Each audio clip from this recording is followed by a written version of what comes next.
Bueno, bienvenidos a esta continuación del módulo de teledetección relacionado con los diferentes tipos de resolución existentes en teledetección y en imágenes satelitales. Bueno, después de comentar y de profundizar un poco en los aspectos relacionados con la resolución espacial y con la resolución radiométrica, vamos a hablar un poco de la resolución espectral, que básicamente se focaliza o se centra en indicar el número y la anchura de las bandas espectrales que puede discriminar el sensor. Bueno, ya se había comentado anteriormente lo importante que es la información en teledetección multiespectral, ¿no? Que, bueno, es básicamente la disponibilidad máxima o muy elevada de bandas del espectro. Cuando hablamos de bandas del espectro máxima, en cuanto a disponibilidad, significa que tenemos muchas bandas en número y que además estas son muy estrechas, tienen rangos del espectro muy reducidos, lo que permite, digamos que, discriminar o identificar curvas de reflectancia espectral con una precisión mucho mayor que si dispusiéramos de pocas bandas con un ancho elevado de cobertura espectral, ¿no? De ancho espectral. Desde este punto de vista, un sensor será mejor desde el punto de vista espectral cuantas más bandas proporcione, ya que, como hemos comentado, estas facilitan la caracterización espectral de las diferentes cubiertas y también conviene que estas bandas, como ya hemos dicho, sean lo suficientemente estrechas, ¿no? Con objeto de recoger la señal sobre regiones coherentes del espectro y poder discriminar unas de otras, ¿no? Ya hemos comentado que bandas muy amplias suponen registrar un valor promedio desde un punto de vista espectral. Y esto puede llevar a encubrir o a impedir una diferenciación espectral entre dos cubiertas que espectralmente sean análogas o sean muy parecidas, ¿no? Bueno, la imagen que están viendo quizá es la mejor prueba de ello. Tenemos una combinación de bandas infrarroja en una serie de cultivos con forma redonda a los que se les ha administrado probablemente fertilizante y sin duda agua, y que hace que resalten en una combinación que previsiblemente es una combinación infrarroja en la que el color rojo está expresando ese mayor contenido en humedad, esa mayor actividad fotosintética de la vegetación, con una clorofila altamente activa en esos cultivos, que se codifica, como ya saben, en una forma de rojo intenso. Y tenemos las flechas, nos indicarían, pues en la imagen superior, por ejemplo, que está recogiendo la firma espectral de un espacio de color azulado, pues sería básicamente la firma espectral de un suelo sin vegetación, más o menos hidratado, con mayor o menor contenido en agua, pero descubierto de vegetación. La imagen, la segunda, empezando por arriba, la de la derecha, nos está representando un pivot o un área cultivada donde ya tenemos un color rojo de cierta intensidad que nos indica una presencia de vegetación fotosintéticamente activa, y esa es la curva espectral de la vegetación sana, fenológicamente activa y con una elevada actividad clorofílica y bien hidratada, ¿no? Desde todo punto de vista. Y frente a eso tenemos otros tipos de vegetación, firmas espectrales de vegetación, pero con un comportamiento diferente, no tan vigoroso desde un punto de vista fenológico como sería la imagen, la tercera, la imagen inferior, que representa un pivot de color rojo oscuro casi negro, ¿no? Entonces, estas variaciones en las imágenes hiperespectrales, digamos que desde un punto de vista visual, esta imagen no se diferencia de una imagen multiespectral. Una imagen multiespectral se va a diferenciar fundamentalmente en las curvas de reflectancia, que son los 3 gráficos que tienen, que son mucho más ricas en información de lo que serían las firmas multiespectrales. Esa es la diferencia del análisis hiperespectral, ¿no? Bueno, entre los sensores espaciales, los que tienen una menor resolución espectral son el radar, por ejemplo, y los sistemas fotográficos, ¿no? El radar, de hecho, trabaja con un solo canal. La fotografía puede ofrecer, bueno, películas pancromáticas en escala de grises o infrarrojo, blanco y negro, también color natural o infrarrojo de color. Sin embargo, bueno, los sensores óptico-electrónicos, que son los que incorporan todos los satélites, pues ofrecen un mayor rango de bandas, ¿no? Que pueden ir pues desde las 3 originarias que tenían los primeros satélites Spot, allá por comienzos de la década de los 2000, que ofrecían bandas verde, roja e infrarroja cercana, hasta los 220, incluso más, bandas espectrales que ofrecen satélites como Hyperion a bordo del satélite EO1, o incluso más de 250 en el caso del satélite australiano HIMARS, por ejemplo.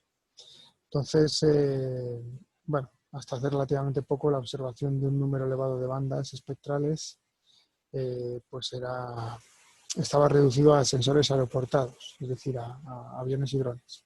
Pero a partir del lanzamiento de satélites como el Hyperion, o incluso satélites no tan hiperespectrales, no con un número de bandas tan elevado como Hyperion, como puede ser el propio satélite o la plataforma MODIS, MERIS, CRISPROBA, que están ya un poco, no son muy actuales, pero su puesta en órbita pues, enriqueció notablemente, ¿no?, las posibilidades de la teledetección, con un futuro que, bueno, especialmente en satélites comerciales, se está enfocando y se está desarrollando mucho por la vía de lo hiperespectral, ¿no? Bueno, al final la elección del número, del ancho de bandas y de la localización espectral, es decir, la ubicación que esas bandas tienen dentro del espectro electromagnético, tiene relación directa con los objetivos que estemos buscando en teledetección. Es decir, el trabajo previo es, si yo quiero identificar o trabajar con X cobertura, tengo que saber cómo se comporta esa cobertura desde un punto de vista espectral para poder después escoger el sensor que mejor se adapte espectralmente, es decir, que tenga las ventanas o bandas de visualización dentro de los rangos espectrales de importancia en ese tipo de cobertura, sea vegetal, geológica, etcétera, ¿no? La que sea.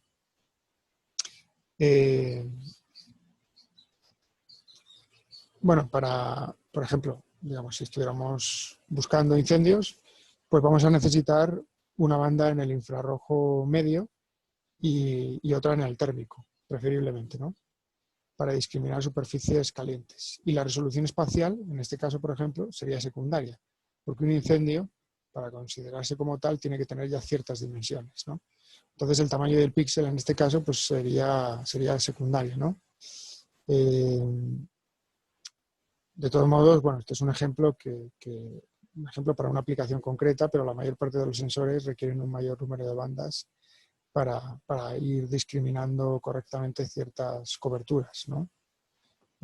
Porque, bueno, a mayor resolución espectral en general, como decía Cruz, pues mayores posibilidades para discriminar o individualizar los rasgos de absorción, no solo de reflexión, específicos de cada una de las cubiertas.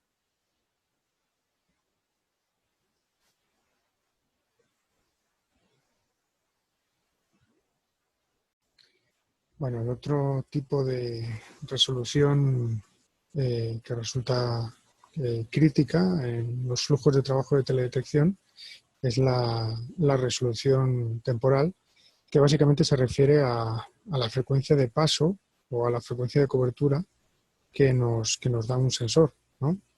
Es decir, la periodicidad o la frecuencia con la que adquiere imágenes de un mismo sector de la superficie terrestre, ¿no? Bueno, con respecto al ciclo de cobertura, pues lógicamente depende de los rasgos o de las características de la órbita de la plataforma, ¿no? La altura, la velocidad, el ángulo de observación, de inclinación y el propio diseño del sensor, ¿no? Sobre todo del ángulo total de cobertura, que finalmente es lo que nos da el tamaño de la escena, el ancho por alto, normalmente en kilómetros, que, que nos da una imagen, ¿no? De todos modos, hay que tener en cuenta que la resolución temporal efectiva, real, va a depender, lógicamente, de las condiciones atmosféricas. Porque, bueno, con sensores ópticos o térmicos no vamos a poder observar áreas cubiertas por nubes, al menos en la longitud de onda del espectro electromagnético, que va de aproximadamente del ultravioleta al térmico incluidos, es decir, buena parte del espectro, ¿no? Como digo, no vamos a poder observar esas áreas cubiertas por nubes, por lo que en determinadas áreas la cadencia de imágenes útiles, de disponibilidad, puede ser bastante más baja en la realidad de lo que el sensor en la teoría nos va a poder dar, ¿no?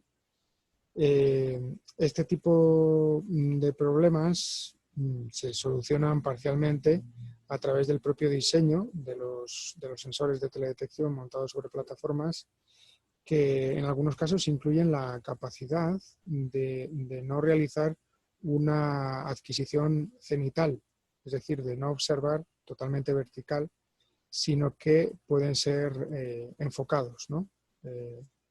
A medida que van discurriendo a través de su propia órbita, ¿no? Entonces, bueno, eso facilita la adquisición de datos sobre una zona de interés desde la propia órbita, ¿no? La cadencia temporal de los sistemas espaciales varía de acuerdo con los objetivos que el propio sensor tiene definidos, es decir, la naturaleza para la cual fue diseñado, ¿no?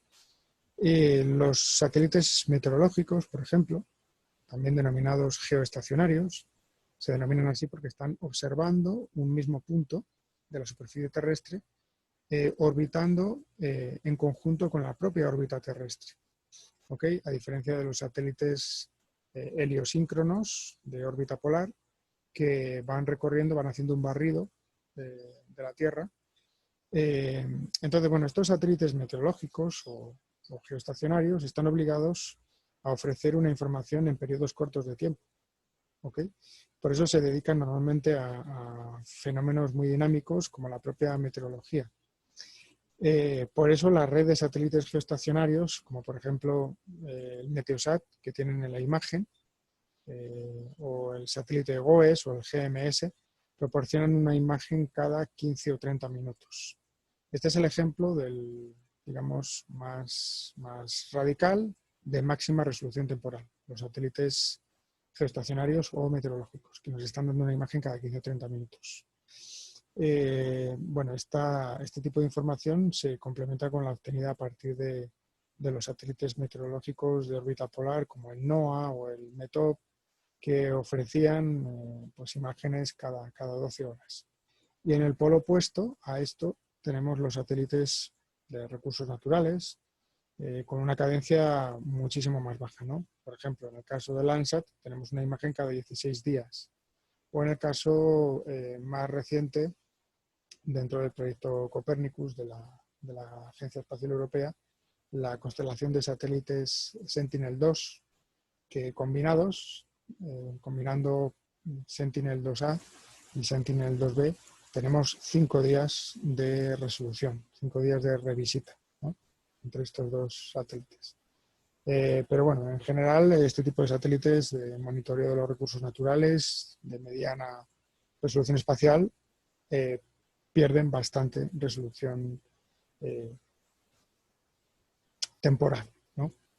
Este es uno de los principios básicos de teledetección, y es que es imposible tener todas las máximas resoluciones en todo, porque bueno, no es factible desde todo punto de vista. Entonces, al final, en lo que consiste la teledetección es en seleccionar el sensor que mejor se adapta a nuestras necesidades.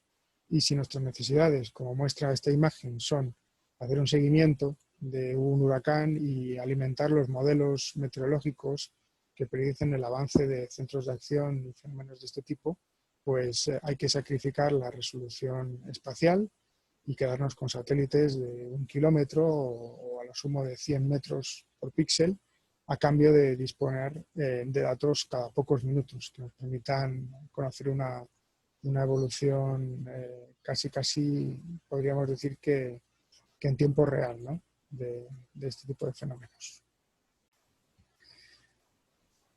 Bueno, la resolución radiométrica, que en algún caso ya hemos comentado, hace mención a, en general podemos considerarla como la sensibilidad que tiene el sensor a la radiancia espectral, que es el flujo energético que está recibiendo, ¿no? Entonces, por sensibilidad entendemos la capacidad para detectar cambios o variaciones en esa radiancia espectral recibida por el sensor, ¿no? Por ejemplo, si vamos a un sistema fotográfico, a un lente óptico en una cámara, la resolución radiométrica de ese sensor pues vendría indicada por el número de niveles de gris diferentes que aparecen en la fotografía. Cuando hablamos de sensores digitales o dispositivos óptico-electrónicos, la imagen ya se va a codificar con un formato binario, ¿no? Por eso la resolución radiométrica suele identificarse con el rango posible de valores que puede almacenar el sensor, ¿no?, como el número de bits que necesita necesita cada valor numérico para almacenarse, ¿no? Por ejemplo, en las primeras imágenes Landsat originarias, se incorporaba un sensor que ofrecía un rango de 128 niveles de codificación, ¿no? Es decir, 7 bits, que sería 2, porque es binario, elevado a la 7, lo que nos da un máximo de 128 valores por píxel. Esas son todas las posibilidades que nos ofrece un píxel, ¿no? Con 64, por ejemplo, 6 bits, ¿no?, para la banda del infrarrojo cercano, en este caso. Actualmente la mayor parte de los sistemas ofrecen ya más de 256 niveles por píxel, es decir, 8 bits, ¿no? Hay algunos que extienden este rango mucho más, ¿no? Por ejemplo, el satélite NOAA AVHRR, que trabaja con 1024 niveles digitales, 10 bits. Por ejemplo, Iconos o QuickBird codifican hasta 2048 valores, son imágenes de 11 bits en general. Y el MODIS, por ejemplo, y los radares RadarSat, por ejemplo, discriminan 65.536 valores, es decir, 16 bits, que es exactamente también la resolución radiométrica que tienen las imágenes que están disponibles actualmente de Landsat 8. ¿Okay? Y bueno, esta es actualmente más o menos la la resolución estándar que vienen incorporando la mayor parte de los sensores de observación terrestre. La resolución radiométrica le ocurre un poco lo que a los otros tipos de resolución que hemos visto hasta ahora. Es de una ayuda pues, inestimable, ¿no?, en la interpretación de imágenes, especialmente cuando es un análisis no de tipo cualitativo, sino de tipo cuantitativo, en el que estamos comparando o analizando valores, ¿no? Es decir, cuando se hace un análisis digital. En ese sentido, hay que tomar en cuenta que el número posible de niveles de gris que son capaces de discriminar nuestros ojos, el ojo humano, no suele superar los 64. Bueno, y mientras que las tonalidades, los diferentes niveles de gris, pues, perdón, de color, no superan, aunque esto es variable en función de cada persona, pero no suele superar los 200.000, ¿no? Entonces, bueno, hay autores que creen que realmente con 16 niveles por color, es decir, 4.096 posibles tonalidades, son suficientes para garantizar un análisis visual adecuado. Esto es lo que defiende, por ejemplo, Viven en una publicación de 1988, y que hace que ciertos autores consideren innecesario contar con 256 valores digitales por banda, es decir, 16,8 millones en una combinación coloreada de 3 bandas, ¿no? Pero aquí sí que hay que hacer una salvedad, y es que cuando la interpretación no es visual o cualitativa, sino digital, es decir, es el ordenador el que está aprovechando todo el rango disponible, ahí sí una mayor resolución radiométrica puede permitir discriminar objetos con un nivel de precisión mucho mayor y más afín con la propia reflectividad característica de esa cubierta. Esto es importante porque cuando estamos analizando o realizando un análisis de interpretación digital, numérica, cualitativa, disponer de imágenes de 16 bits está muy bien, pero si los vamos a comparar con imágenes antiguas de 8 bits, hay que hacer una cosa que se llama rescalado radiométrico. Una comparación numérica tiene que ser sistemática. Y para que sea sistemática implica que las condiciones de comparabilidad tienen que ser iguales y, por tanto, el número de bits de las imágenes tiene que ser iguales.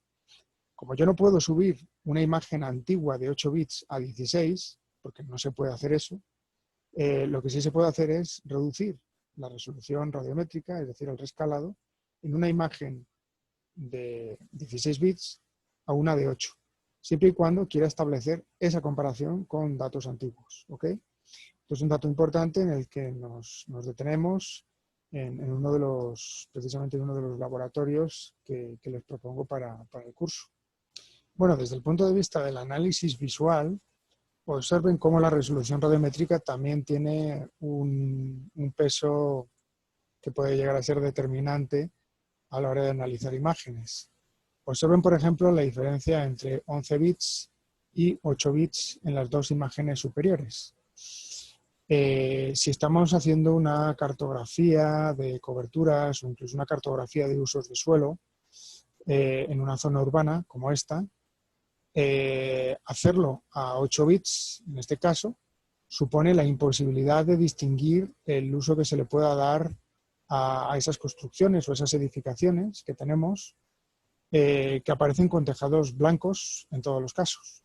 La imagen izquierda, la de 11 bits, sin embargo, podemos concluir, si tenemos otro tipo de elementos de análisis o otro tipo de información adicional que nos permita extraer conclusiones, puede ser información de campo o de otro tipo, los niveles el nivel de 11 bits de las imágenes nos establece una clara diferencia entre los tejados de color café, que pueden ser naves o áreas de almacenamiento industrial, y las propias instalaciones o las oficinas que muestran un tejado de color más blanco, ¿no?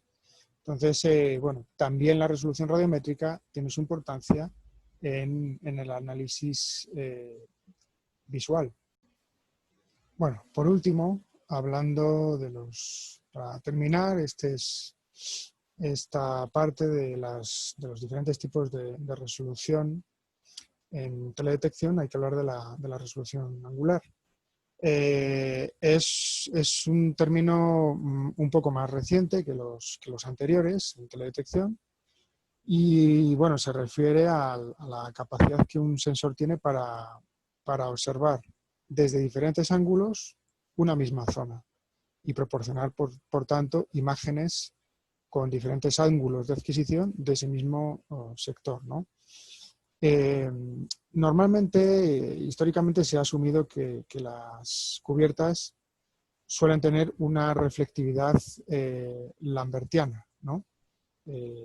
Bueno, eso implica que, bueno, que ofrecerían una señal similar independientemente del ángulo con el que éstas se observan, ¿no? En la realidad no es así. Sabemos que más bien las cubiertas tienen un comportamiento mixto entre lo que sería una reflectividad especular y lambertiana, ¿no? Bueno, especialmente esto es así para algunas superficies que tienen unos efectos de reflectividad bidireccional muy fuertes, muy acusados, ¿no? Bueno, para modelar estos efectos en teledetección, una de las cosas que se puede hacer es observar la cubierta desde distintos ángulos de observación, ¿no? Que permitan hacer una caracterización más realista o más precisa de esa cubierta, ¿no? Además, la observación desde diferentes ángulos tiene un interés grande para estimar, por ejemplo, algunas variables atmosféricas, porque simplemente con variar el ángulo de observación de una superficie puede cambiar el espesor atmosférico que se interpone entre la cubierta y el sensor. Porque, bueno, básicamente varían los procesos de absorción y de dispersión en ese supuesto, ¿no? Es algo relativamente reciente el hecho de que los sensores incorporen esta capacidad de observación multiangular, ¿no? Antiguamente no existía esa capacidad en muchas plataformas. Entonces, los estudios sobre direccionalidad se basaban más bien en análisis con radiómetros de laboratorio, con espectroradiómetros de laboratorio o incluso de campo también, o en sensores de amplio campo de barrido, ¿no? Como por ejemplo los NOAA AVHRR, que pueden observar la superficie con distintos ángulos según la posición de la órbita del satélite. Por ejemplo, en el caso del AVHRR, el ciclo normalmente se repite cada 9 días, ¿no? No es la opción o la solución más adecuada esta, ¿no? Porque puede haber cambios fuertes o importantes en la cubierta entre diferentes pasadas o pasadas diarias del mismo satélite. Entonces, eso es lo que ha motivado, ¿no?, a los diseñadores de sensores satelitales a diseñar precisamente plataformas o sensores que tengan la capacidad de una observación multiangular, ¿no? Entonces tenemos como ejemplos pues el ATSR-2, que se puso en órbita en el 95 a bordo de la plataforma RS-2, el Polder, el satélite japonés ADEOS, entre los más antiguos, el SR también, de Terra.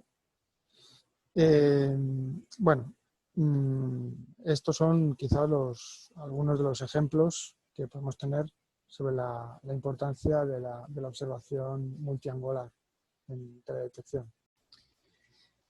Bueno, en este punto es muy importante señalar que en ocasiones los diferentes tipos de resolución en teledetección son mutuamente excluyentes. Es decir, a una mayor resolución espacial normalmente disminuye la temporal. Esto es evidente porque si un satélite que está orbitando sobre la Tierra lo hace a escasa altura de la superficie terrestre, va a tardar mucho más tiempo en recorrerla en su barrido y por tanto el tiempo de revisita, en este caso, va a ser también mayor, ¿no? Entonces, bueno, tenemos este ejemplo, ¿no? De que a mayor resolución espacial disminuye la temporal y normalmente también se reduce la espectral, ¿no? Y el principal problema se encuentra en la propia lógica de transmisión de las imágenes a la superficie y su posterior envío a una estación receptora para su tratamiento, ¿no? El aumento en cualquiera de los 4 tipos de resolución normalmente significa también un incremento considerable en el volumen de los datos a procesar, tanto por parte del sensor como por la propia estación receptora, y eso suele implicar variaciones notables de costo en general, ¿no? Por eso las primeras imágenes Landsat, que tenían una resolución espacial, radiométrica y espectral considerada como media, hoy ya actualmente podría considerarse como baja, pero bueno, originalmente era algo muy novedoso. Entonces, por aquel entonces, esos primeros Landsat MSS, Landsat 1, etcétera, Landsat 5, podían disponer de un sistema de grabación a bordo, sobre la plataforma, que les permitía adquirir imágenes aéreas no cubiertas por la red de antenas receptoras, ¿no? Entonces, cuando posteriormente mejora mucho la resolución espacial, espectral y radiométrica con los nuevos Landsat, concretamente la misión Landsat 4 y 5, ya precisaban estar constantemente conectados a una red de satélites de comunicación, la red TDRSS, a través de los cuales enviaban las imágenes a antenas receptoras. Y digamos que no estamos hablando de tiempos muy remotos, es decir, hasta finales de los 90 y principios del 2000, estas imágenes pues tenían un costo y era un costo elevado. Es decir, suponía un desembolso de recursos importante para los centros de investigación en los que yo mismo participé, adquirir, comprar imágenes Landsat, en aquel momento Landsat 4 y Landsat 5, tenían un elevado costo, ¿no?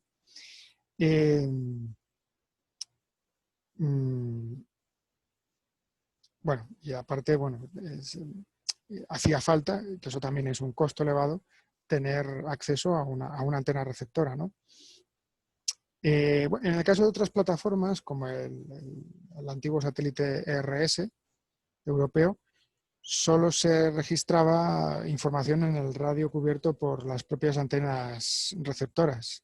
Por eso no ha sido posible disponer de datos con una cierta periodicidad, ¿no? De algunas zonas del mundo para las que no se llegó a un acuerdo sobre esta instalación de antenas receptoras en sus territorios, ¿no? Esto es una fuerte condicionalidad en estos casos, ¿no?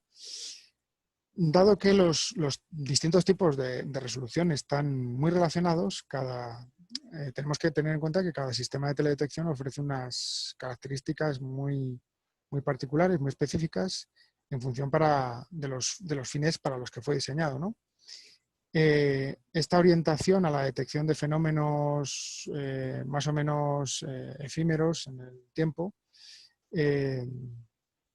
pues tiene que tomarse en consideración de la propia cobertura temporal, a costa de perder resolución espacial, que es lo que ocurre con los satélites meteorológicos que he mencionado antes. Si estamos en una situación contraria, es decir, si el sensor se orienta, por ejemplo, pongamos por ejemplo explotación minera, el detalle espacial y espectral es mucho más importante que el temporal, porque digamos que las coberturas geológicas o geomorfológicas que puede haber en superficie son algo bastante estático en el tiempo, ¿no? Entonces aquí lo espacial y lo espectral cobra un protagonismo pues esencial, ¿no? Y bueno, lógicamente pues un solo sistema no va a poder cubrir todas estas expectativas, ¿no?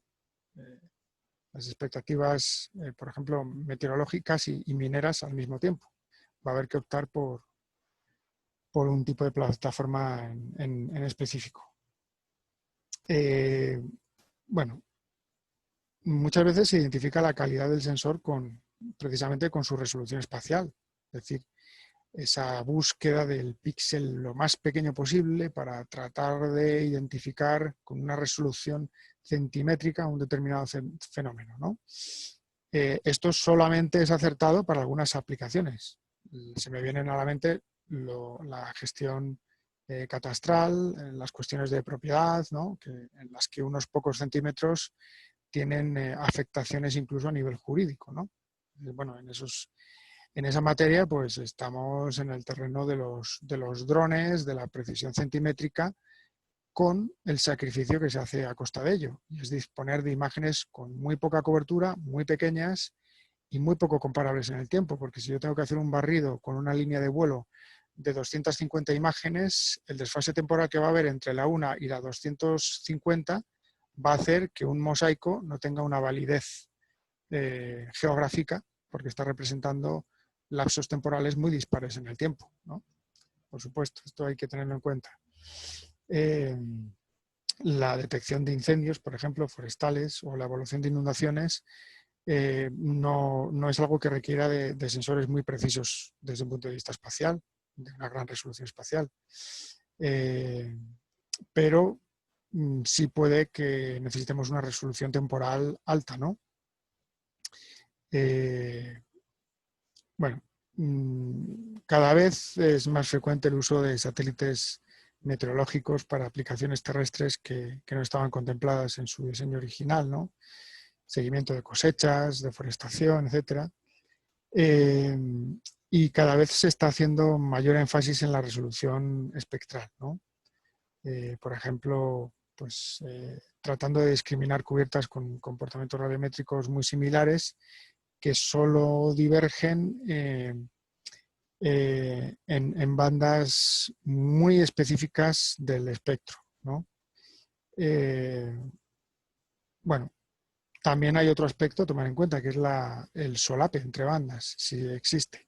Un solape nos puede dificultar o condicionar fuertemente la discriminación espectral de cubiertas, ¿ok?